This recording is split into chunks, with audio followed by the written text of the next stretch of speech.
If you're looking for a full-fed 4-cylinder liter-class machine from Kawasaki, you have had two options, the Ninja ZX-10R and the Ninja 1000. The Kawasaki Ninja 1000 is the sober sport tourer that has historically promised balanced performance and practicality over aggressive track capabilities, off-road features or minimalist design. Its primary objective has been to provide the excitement of a large displacement motorcycle while maintaining daily usability. For more than a decade, it has proven to be a reliable sport touring option. And with the 1100SX, Kawasaki has refined that approach with an updated engine, updated electricals and also an updated price tag. So what do we get in return? And is it enough? The headline change is the displacement, up from 1043cc to 1099. But this isn't a fire-breathing evolution. In fact, the peak power has gone down slightly to 136 PS, while the torque has gone up slightly to 113 Newton meters. It's the typical case of the new generation emission norms where the engine grows but the spec sheet shrinks, at least at the top. Despite that, the engine feels better overall. It feels a lot smoother, it pulls harder when you need it, it feels more refined and at the same time has a stronger mid-range. For most riders, especially those touring with a passenger or riding winding roads, it feels a bit more responsive than the old 1000. The top end isn't as sharp, but this bike was never about chasing the red line. It remains smooth, refined, and one of the easiest big inline fours to ride. Kawasaki has kept the twin-tube aluminum frame, which helps the bike stay balanced and easy to handle. Even with its true 40+ kilos, it feels steady and well planted at speed. The suspension is adjustable, but the setup is typical sport tourer, which means it's firm yet comfortable. Firm enough for you to attack bends with confidence, comfortable for you on most of the journeys. But when you hit the rough patches, you will wish that it had a bit more give. This is, after all, a sport tourer, not an adventure tourer. Speaking of which, the adventure tourer that they have, which is the Versys 1100, that one on its range-topping model now gets a budget semi-active suspension. If Kawasaki would have brought that tech to a Ninja 1100SX, that would have been a game changer, especially at this price point.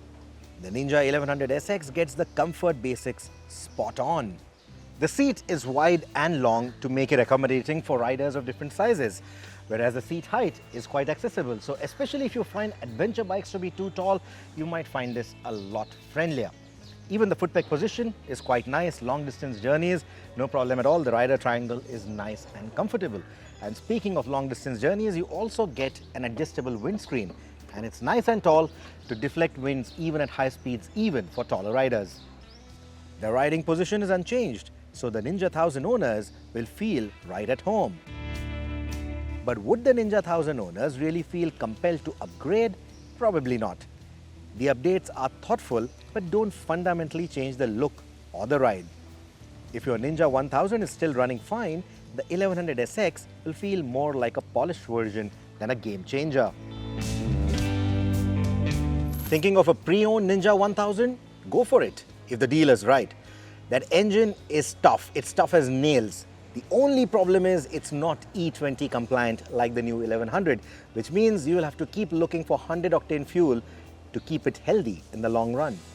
The 5-inch digital dash looks crisp and is usable in bright sunlight too. Kawasaki's Rideology app works well enough for basic connectivity. And you also get different riding modes, cornering ABS and a bidirectional quick shifter as standard. India doesn't get the higher spec SE variant. The SE upgrades to Brembo brakes instead of Nissan, adds an Öhlins rear shock, a taller windscreen and a splash of metallic green paint. None of these transforms the bike, but they do sharpen its touring focus and give it more bragging rights. Now about that price tag. For 136 PS, is it really worth it? On its own, yes, it does feel justified for the price. The performance is all there, the fit and finish, it doesn't feel low rent, and the engine is of course the highlight. However, if you look at it internationally, the price bump from the 1000 to the 1100 wasn't all that much. Here in India, however, it feels quite tall, it feels quite steep, especially given that all the upgrades don't feel that substantial. When you compare it to rivals with more features, versatility or even power, you might wish Kawasaki offered a bit more. The Ninja 1100 still remains a great choice for road touring. You can add panniers, the wind protection is brilliant, that engine runs so smoothly. It also runs better than the outgoing unit, especially at lower revs in higher gears. And it's less thirsty as well, which means the 19-litre tank, which remains unchanged from the Ninja 1000, will still give you 350 kilometers of range without having to try it too hard. Of course, it depends on how you ride, but ride normally, ride within our speed limits, and 350 kilometers or even more shouldn't be a problem at all. The Ninja stands out for its smoothness and balance, so the price makes sense if those are the things that matter most to you. However, there is no center stand, heat management is decent for Indian traffic, and the suspension travel is still shorter than what you get on ADVs.